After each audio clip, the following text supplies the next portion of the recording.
Hello, everyone, and welcome back to the Toffee Blues podcast. This week, I am joined for this edition by Alfie Biggs, who's going to be helping me dissect all the latest Everton news that has gone on in the last week or so, which has seen us defeat Brentford last weekend, and we head into a really difficult fixture this Saturday evening against Chelsea. And the relegation picture continues to hot up and it continues to get very worrying. But we'll start off with last week's game first and foremost. Obviously, Brentford 1-0 at Goodison Park, a game that we pretty much had to win, given Bournemouth's results as well. We were unlucky not to win against Forest the week before, you could argue, apart from a bit of a moment of madness from Decore, but we got off to a flyer, didn't we, after, I think it was 35 seconds from Dwight McNeil. Alfie, take it away, mate. What was your assessment of the game? Deserved winners, could have got more. Main thing is the result. How did you see it going? Like you said, ultimately, it was really important we got these 3 points because Bournemouth and other teams around us, they've started to kick on. They've sort of started to sort themselves out, so other teams. And I think Brentford, they came in 12, I think it was 12 unbeaten run. Yep. And I wasn't so confident on the day. I think they're a very good side. They've got some really good individual quality. Defensively, they're really sound. But that start was fantastic. And I think that was really needed. I think because we were always they really dominated the ball, especially in the second half. We couldn't really contain possession very well. But I think ultimately it was a really good win. Started strong. It's a very good side. And yeah, I think the game sort of, as it went on, they had a lot of the ball, but it wasn't like I didn't feel like we were getting battered at all. I thought we sort of, first half especially, I thought we played quite well. Yeah. I thought we managed to sort of dominate chances. I think if you look at the XG, even in combining the both halves, we did dominate XG. We limited them very well. I think Tony didn't really get any major chances. I think we created a lot. I think Michael Keane coming in, I wasn't so sure if he was... there was always sort of, he played under Dyche however many years ago, but I wasn't really sure if he would get a look in. But he's come in and he's done quite well. I've been very impressed with him. Same as Godfrey. I feel sorry for Godfrey in some respects because I feel like he's a centre-half. We signed him as a centre-half, a young centre-half from Norwich, and he's kind of been messed about a little bit. He's played left-back, he's played right-back, he's occasionally played centre-back when needed.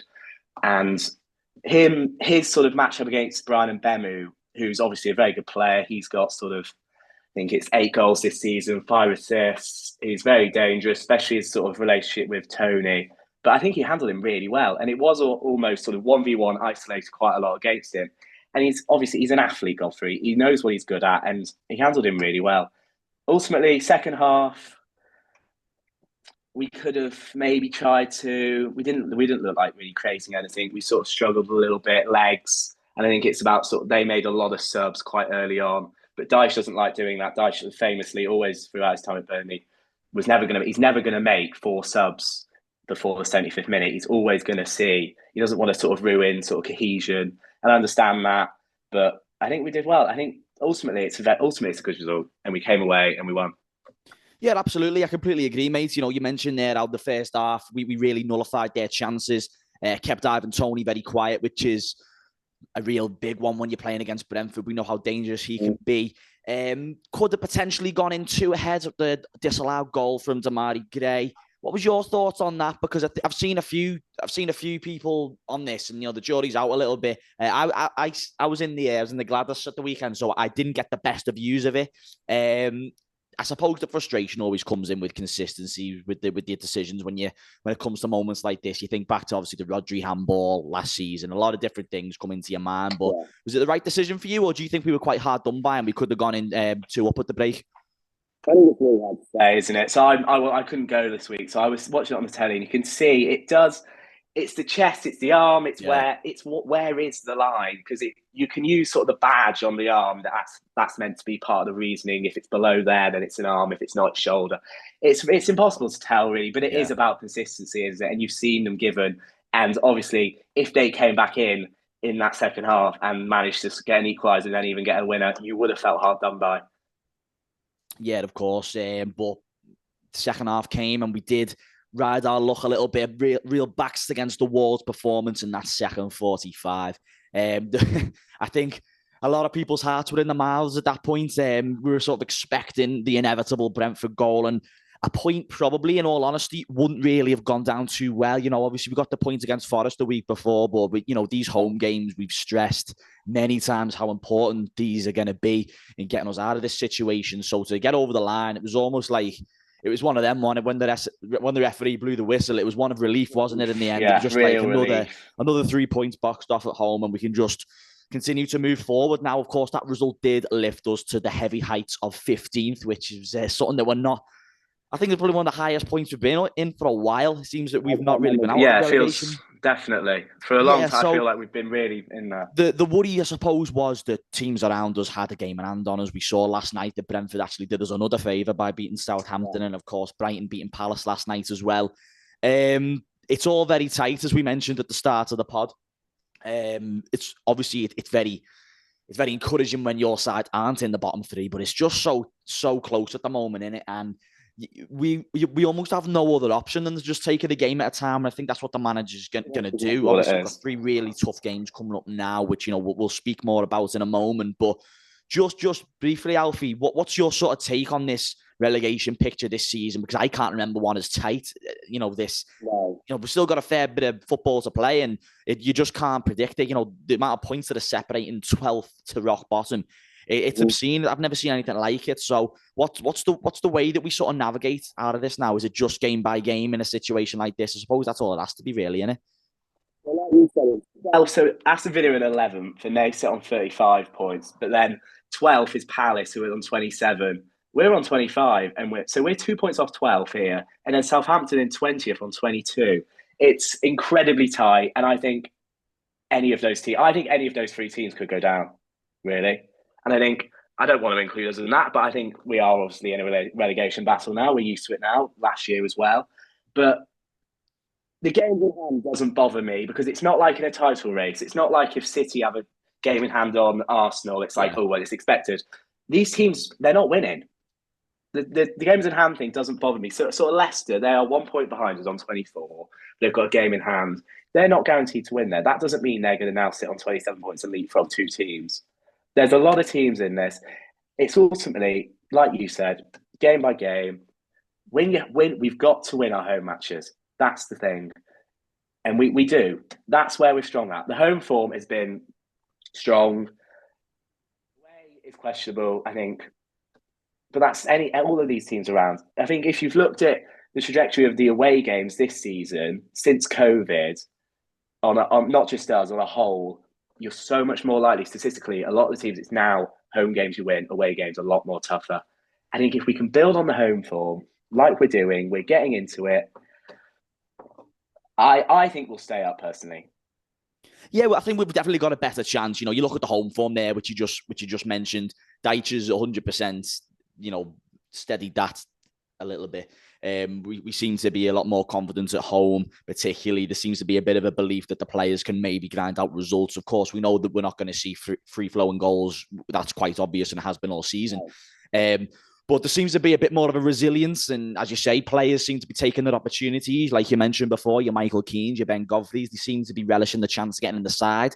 The manager's not afraid of making big decisions. We've seen him take Cody out. We've seen him play Damari Gray up front on his own and give Dwight McNeil a run on the side. So the manager's obviously approaching it in a very different way. And as long as the players are buying into that, that's all you can hope for, really. I suppose, it's all well and good us sitting in thinking about, coulda, woulda, shoulda, but it does beg the question that if this decision was made before the World Cup, we could have maybe picked up results against the likes, your Wolves, your Southamptons. And I suppose that's where the frustration comes from, isn't it? Because, touch wood, we would have been, I wouldn't say safe. I never want to say safe when Everton Football Club are involved, but, it would have looked so healthier. But listen, we could sit here all day and talk about what could have been. Moving on, before we delve into our next 3 really sticky games. Dominic Calvert-Lewin, we want to speak about him for a moment. And obviously, he's someone who all the fans really want to see back on the side, getting the best out of him. He's had a really torrid 18 months or so through injury.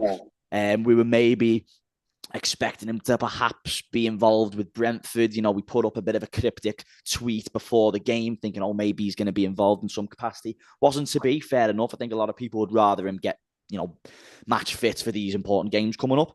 However, news coming out today that Dominic Calvert-Lewin didn't train, and the manager has come out in the press conference and said he just felt something. So whether the severity of that, we don't know. I think one thing we can say about Sean Dyche in these press conferences, he plays his cards very close to his chest, I think, so it's hard to really judge the severity of any potential injury to Calvert-Lewin. I want to talk about Calvert-Lewin more as like an individual now, because we all know his situation. He's really struggled with injuries, but it must be really difficult for him to have to watch on the sideline. He gets a bit of stick on Twitter as well, which is obviously never nice to see with your own players. What's your sort of thoughts on the Dominic Calvert-Lewin situation? Because this is obviously something that's been going on for a while now, and he is our number one striker at the end of the day. So, you got to feel for him, haven't you, to a certain extent? So like you said, 18 months ago, he was what? England debut goal. He was back up to Harry Kane. He was the boy. He was going to be back up to Harry Kane. He's nowhere near now, unfortunately. Yeah. There's a lot in it. There's Abraham, obviously Tony, who's in the squad today. Yeah. Wilson. He turned 26 today, Calvert-Lewin.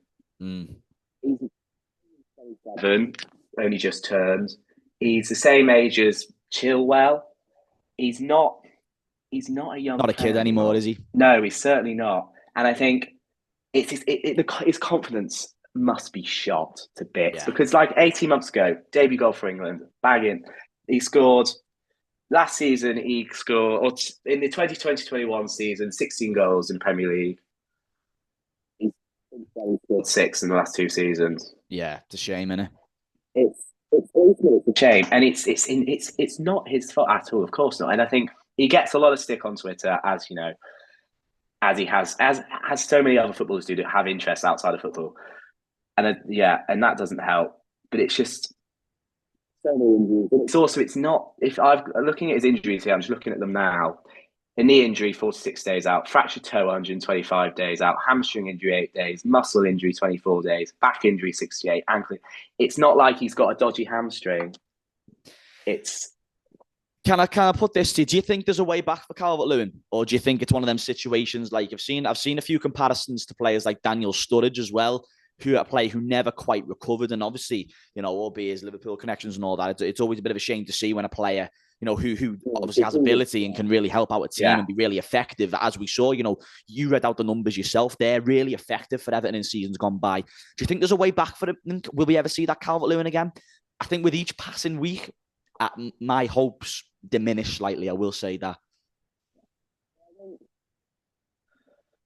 Ultimately, I hope. I really do hope so. But ultimately, it's not looking like there is. Yeah. If you look at his goals since, if you just look at the goals, the last. So he came his first season at Everton. He scored. Probably may start making an appearance. 4 goals, then 6, then 13, then 16, then 5, then 1. He hasn't. He played 17 games. He made 17 starts last season, and he had that really bad fractured toe injury that put him out quite a long time. Then another hamstring injury. I don't know. I feel like over the last sort of year, he has been mismanaged, rushed back almost. Definitely. And I feel like Dyche has definitely looked at that, or whoever's Dyche around him, his team's looked at that and thought, that's clearly not on. And they're clearly going about it a different approach now. And because I believe if this was 6 months ago and it was Benitez or Lampard, he'd be playing against Chelsea on Saturday. But they've looked at this. They've got it's international break. So we've got 2 weeks, a week and a half until the Spurs game, is it? Yeah. Hopefully he can feature there if he's fit. I don't want to rush him back at all. Also, yeah, definitely. Dyche, you touched on it there about how Dyche is managing him, and hopefully this is a way that can maybe help him in his rehabilitation. You mentioned there how he's been mismanaged in the past, which I agree with. And you can just hope that this sort of news coming out today that it isn't too serious, and then Dyche can just look at it and say, okay, then maybe just take a step back, don't go in too hard. And like you said, we're about a week and a half, 2 weeks away from the Tottenham game. Take out the international break, and then hopefully that I've Goodison Park behind him, and we could see him introduced there in a game, which, by the way, I think there for the taking as well. So yeah, Calvert-Lewin, it's a shame, obviously. He just can't seem to get going at all, and it's really sad to see. But like I said, hopefully he will not be too far off and he can play a bit of a role towards the end of the season. Now, obviously, we touched on it. Next three games are massive. Chelsea, Tottenham, Manchester United there. When you're in a relegation battle, these aren't really the fixtures that you want to see coming up. However, we've mentioned it a couple of times now. It's just got to be, the approach has got to be a game at a time. And, I think I don't really like doing this as such, but when you're in a relegation fight, I feel like it's hard not to. You look at blocks of games and you sort of predict how many points you can sort of get from them. I go back to when Dyche first came in. He had Arsenal, he had Liverpool, and he had Leeds, and he got 6 points out of 9. And I think everyone would have been more than happy with that. Slightly different proposition again now. We've got Chelsea, who seem to be coming into a bit of form themselves. You've got Tottenham there, who you just don't know what you're going to get with them. And then obviously Manchester United, who are having a very strong season under Erik ten Hag. And I'll just put it to you straight. What's a good return of points? I think 4 points would be amazing. I do. If we can get a win, a draw, and if there's a chance that there's a good chance that we might lose one of these games. And I hate to say it, but that's what you got to expect when you look at fixtures like this, especially away from home. So where do you sort of sit on that? Do you think 4 points would be a good return, or do you think we can go and get more? I'd say 4 points is what you're looking at. I think being optimistic, 4 points is, like I said before, Spurs home game, you've got to win your home games. If you can win your home games, it'll set you up well. Also, Spurs last sort of games, poor against Milan in the Champions League, and then Wolves away beaten, Sheffield United in the FA Cup beaten. Spurs you don't know what you're going to get. Spurs. No. Spurs, you could have a game where Harry Kane does Harry Kane and Son's there and they just have this individual brilliance, or you could have an absolute calamity. It'd also be interesting to see if Conte's still the manager after the international break. Yeah, definitely. And I think if there was a time that he would go, and it would be now or the end of the season. So that could be interesting. I think Luis Enrique has been linked there. I don't know if that's still active at the moment, but obviously that wouldn't be ideal. New manager bounce, like what we're going. So Spurs is the one. I think Chelsea away. Chelsea, they've really sorted their cohesion. They're now a team. The last sort of 4 or 5 games, they've stuck with this 3-4-3. They've got a very similar squad. Apart from the only real differences is slightly Cucurella at left centre half, swapping in for Fafana, and then sort of Mudryk or Sterling on the right. Potter sees with this is his team. Sorted it. I think they are a decent side now. But I say that they're not many more places ahead of us. Yeah, in reality, they've got. But against Leicester last week, they have they weren't fantastic, but Enzo Fernandez, edge of the box, got that quality to lift it over. Havertz got that quality to put it past the keeper. It is that individual quality, which unfortunately we don't have, really, to be blunt. Away at Stamford Bridge. And I think we've always done well against Chelsea in the past, really. I think it's a really difficult place for us to go, Stamford Bridge. We haven't won there in, I think it's over 20 years now or something like that. I think just lose count after a while, don't you, with these sort of things. But it's good. Listen, we mentioned before, Chelsea have picked up a bit of form recently under Potter. But, you look at the bigger picture, 10th place. Are they in 10th place at the moment? The Chelsea fans don't want that. And on the whole, they've had quite an underwhelming season. It hasn't quite worked out under Graham Potter so far. Chelsea, you'd expect them to be challenging for titles, Champions Leagues, and all the rest of it. You just look at their players and the money that they've spent. It's obviously a team that can really hurt you. But like I said, Everton should be going into this game with a bit of confidence that we can come away with something. A point would be fantastic. And, you look at some of the teams that have gone to Stamford Bridge and come away with something this year. You look at Southampton, they've done it. There's ways of coming out of there with something. And that's what we've got to maybe pin our hopes to a little bit, that this is Chelsea side can be quite fragile, and the fans can turn as well, which I think might be playing a factor if, the longer it goes on without them getting a goal, if we frustrate them, similar how we did with Manchester City earlier in the season away from home. That sort of performance may give us our best chance of coming out of this with something. So, Alfie, how do you think Dyche is going to approach this game? Do you think it's going to be very much like a classic Sean Dyche performance, if you like? We're just going to frustrate, rely very heavily on set pieces, just wind up the opposition and hope that we can come away with something? Yeah, so Chelsea, I think we can. They're unbeatable, or we can at least get a point there. I think. I'm not going in there like I am, for example, the United game after the Spurs game. I think that's a different type of game. Yeah. I think, we will play the 4. I think it will be very similar. The 4-5-1, 4-4-2 out of possession, stick to Corey as a sort of false 9 in out of possession next to Gray. I think it will be Gray again. Yeah. I think Gray is now the forward option. I feel sorry for Sims, to be honest, ultimately, but that's a completely different conversation. I think Gray will be the 9. Hopefully, we can keep everybody fit for that. I think everybody is fit, looking like it. I think it will be this very similar team. Keep this sort of momentum going with the same players, same sort of cohesion around the squad. And I think it'll be very similar sort of style of play. Play it, sort of try and frustrate, like you said. Fans can turn. The fans, they are going to be wanting more than what they've got now at the moment, the Chelsea fans. And you can see that, whether that's online or in the stadium, they will get frustrated. They are not a side, especially with the money they spent this season, with the new ownership. They're not a side that should be anywhere near 10th, anywhere near us, anywhere near Villa, Palace. They should be a side that are in Champions League winning it. Absolutely, yeah. You look at the money they've spent as well. It speaks for itself. It's a very disappointing season for Chelsea, but of course, very dangerous players. Very, very dangerous players indeed. So it's one of them, isn't it? It's obviously it's on the telly at R5. These sort of games drum up a bit of interest in things. Sometimes when they're on the telly on Sky or whatever, sometimes they can bring up some mad results as we've seen already this season. But like I said, Everton shouldn't be going into this with any fear. They know this is a Chelsea side, like you said, that's beatable. A lot of teams have gone there and done it. So if we just go and stick to a game plan, which I'm sure we will, Sean Dyche will know exactly how he wants to approach this game and how he feels this side can get the best result possible. Some of the players, it doesn't look like he's going to change it that much, Dyche, at the moment. If previous games have gone by, it looks like he's quite happy with his recent team selections.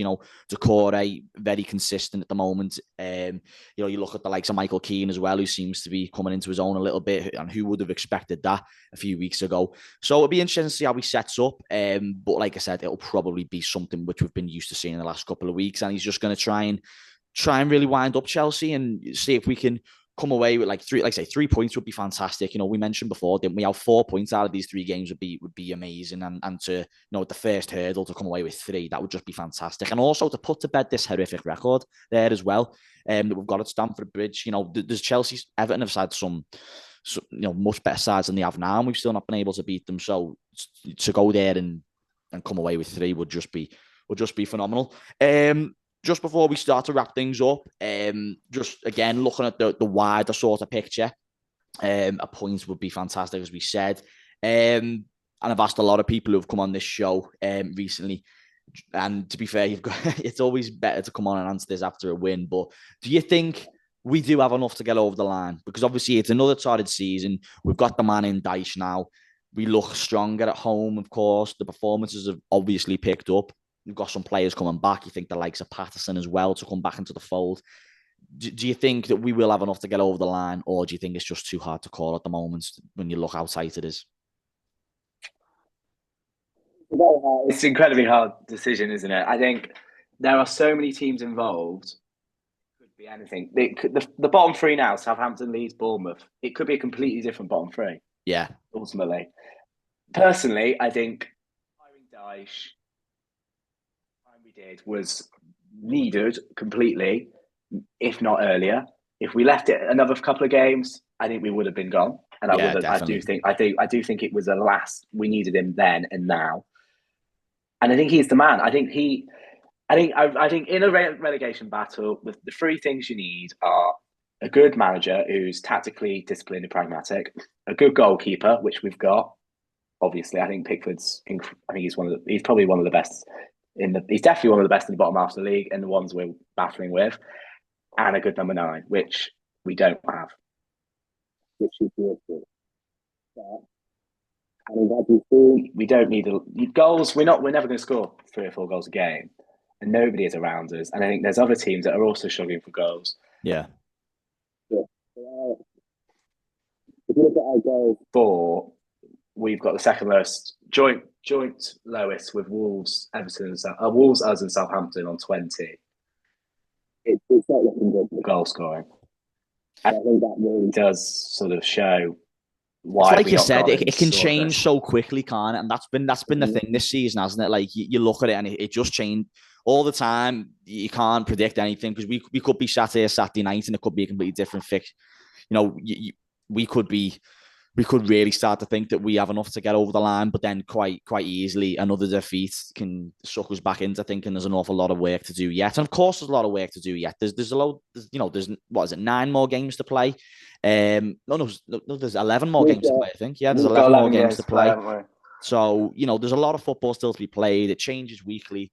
And this is just what you have to deal with when you're in a relegation battle. Unfortunately, normally these things wouldn't concern you, but this is it. This is the things that we're constantly looking at other teams. We don't want to be doing this, but it's just the nature of the beast. Unfortunately, when you're in a relegation battle, which we are, some teams around us, I believe, have some tough games again this weekend, but you can't always rely on them. Of course, you can only focus on yourself. Just when you think a result's going to be a given, normally in this league, it's not the case. Just look at Bournemouth at the weekend. So there's a lot of football still to play. Everton definitely look on better equipped to give themselves a fighting chance. I think that, I don't want to go out on a limb and say we will survive or anything like that, but we are better equipped to maybe stand a chance of survival. So there you go. We'll leave it there. Obviously, massive thanks to Alfie for jumping on with us this evening. Massive game. Just before we go, Alfie, prediction for Chelsea? Draw. 1-1. Yeah. I think I'd snap your hand off at a 0-0. Of course we would. And then it's a platform then. We spoke before, then we look at these sort of games in blocks, and it's 3 really difficult games. Of course it is. But if we can, get a point on the board already and the first one's out the way, we don't have to worry about playing one of these bigger teams again, they're out the way, then things, a lot of confidence can be taken into that Spurs game, which obviously we'll talk more about close to time. But again, that's a fixture that you look at where Everton can maybe look to get 3 points. Of course, like you said, you need to be winning your home games. So yeah, Alfie, massive thanks for jumping on. Be sure to give Alfie a follow on Twitter as well. Massive thank you for jumping on, and we shall speak to you next time on the Toffee Blues. Thank you very much and have a good weekend.